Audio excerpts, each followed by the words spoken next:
आज हम आप लोग को बीपीएससी के बारे में बताने जा रहे हैं। कॉमर्स के जो भी विद्यार्थी है बीपीएससी का तैयारी कैसे करना है उसके बारे में आज हम बताएंगे। बीपीएससी में कॉमर्स से रिलेटेड क्या क्या सब्जेक्ट है उसके बारे में हम जानकारी देंगे। जनरली क्या है कि बीपीएससी में आपका जो सब्जेक्ट है कॉमर्स से रिलेटेड ये सारे सब्जेक्ट है।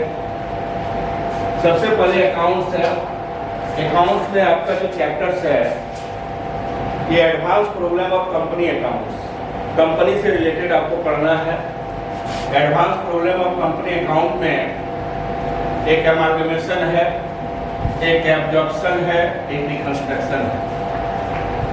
एमालगमेशन ये होता है क्या चीज, जब दो या दो से अधिक कंपनी आपस में मिलकर के एक नई कंपनी का निर्माण करती है तो उसी को जनरली हम लोग एमालगमेशन के नाम से जानते हैं। यानी कि हम लोग कह सकते हैं कि दो कंपनी का लिक्विडेशन और एक कंपनी का फॉर्मेशन कॉल्ड एमालगमेशन।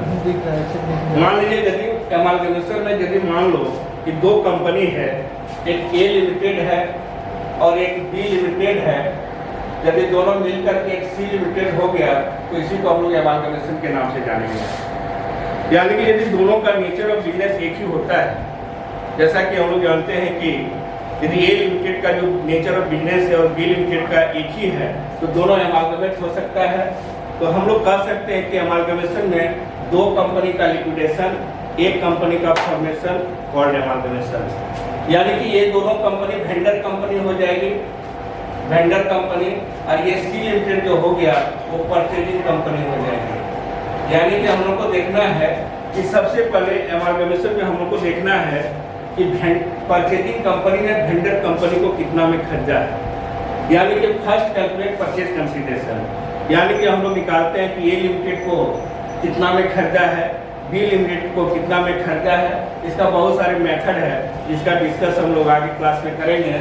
खाली हम लोग को अभी हम टर्म्स बता रहे हैं कि एमालगमेशन होता है क्या की। यानी कि एमालगमेशन मतलब हुआ दो कंपनी मिल करके एक नई कंपनी का फॉर्मेशन करना, एक एमालगमेशन कहलाता है।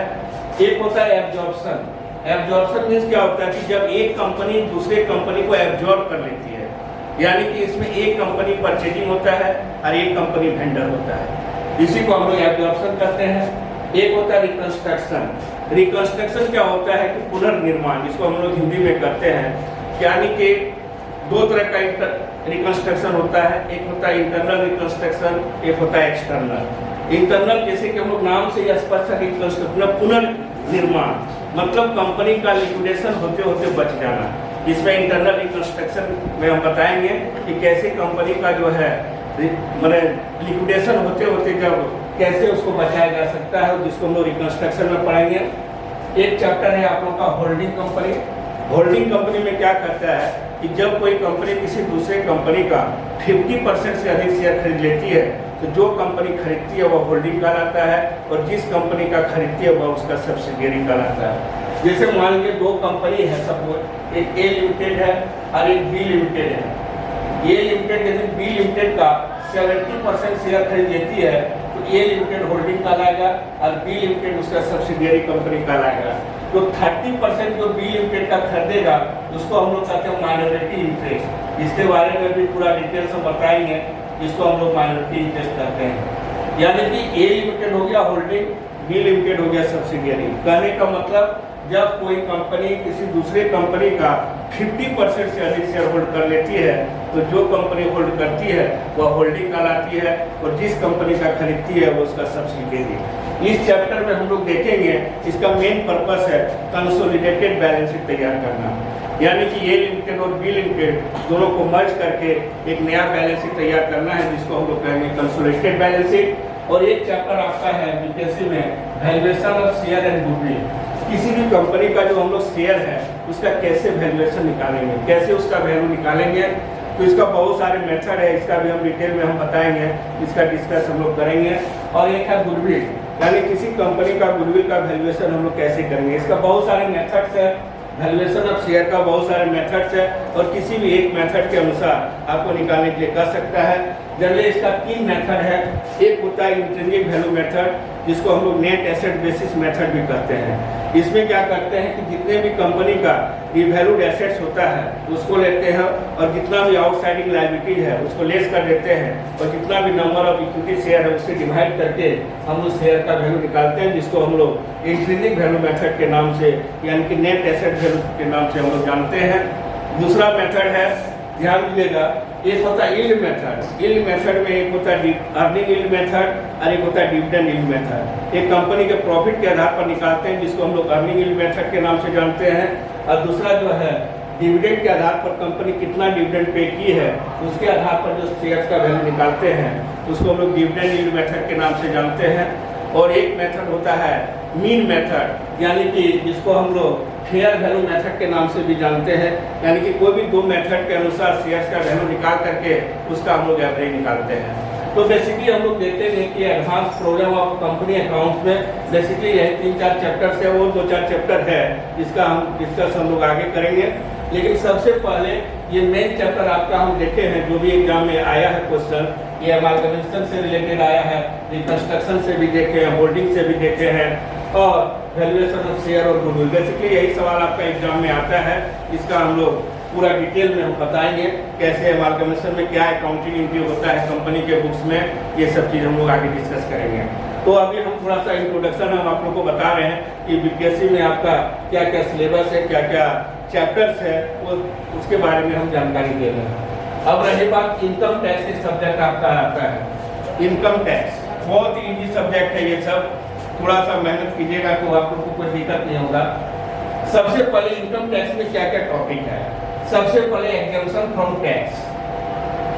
इसमें हम लोग देखते हैं कि इनकम टैक्स में कौन कौन से ऐसे इनकम है जिस पर टैक्स नहीं लगता है, यानी कि फुल्ली एग्जेम्प्ट होता है।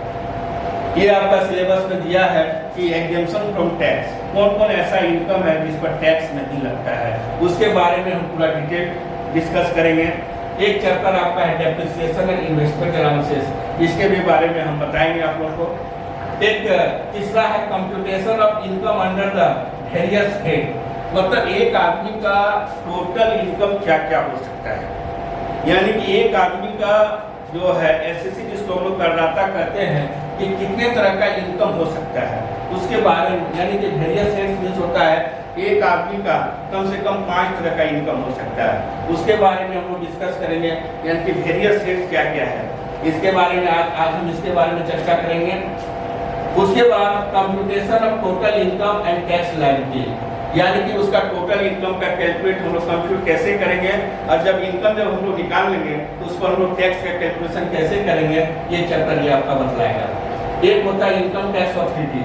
इनकम टैक्स ऑथोरिटी में जो भी उसका क्या पावर है, क्या ड्यूटी है, ये सब हम लोग पढ़ेंगे। तो बेसिकली आपका इनकम टैक्स में ये सब आपका चैप्टर्स है। और एक एक्स्ट्रा चैप्टर है जिसका डिस्कस हम लोग आगे करेंगे। एक सब्जेक्ट आपका ऑडिटिंग आता है। ऑडिटिंग में सबसे पहले हम लोग देखेंगे कि पहला जो आपका टॉपिक दिया हुआ है audit programme.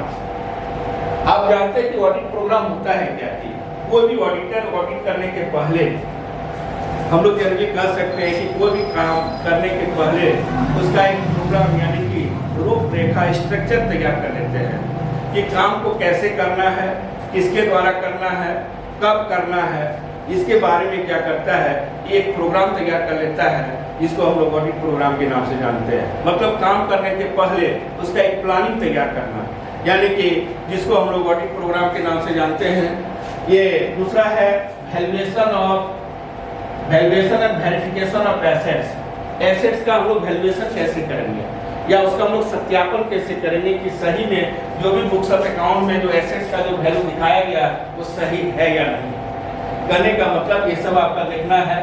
Verification of liability, company का जो लायबिलिटीज है उसका वेरिफिकेशन करना, ये भी आपको पढ़ेंगे। ऑडिट ऑफ लिमिटेड कंपनी, एक लिमिटेड कंपनी का ऑडिट कैसे किया जाता है वो चीज हम लोग पढ़ेंगे। Appointment and power and duty and liability of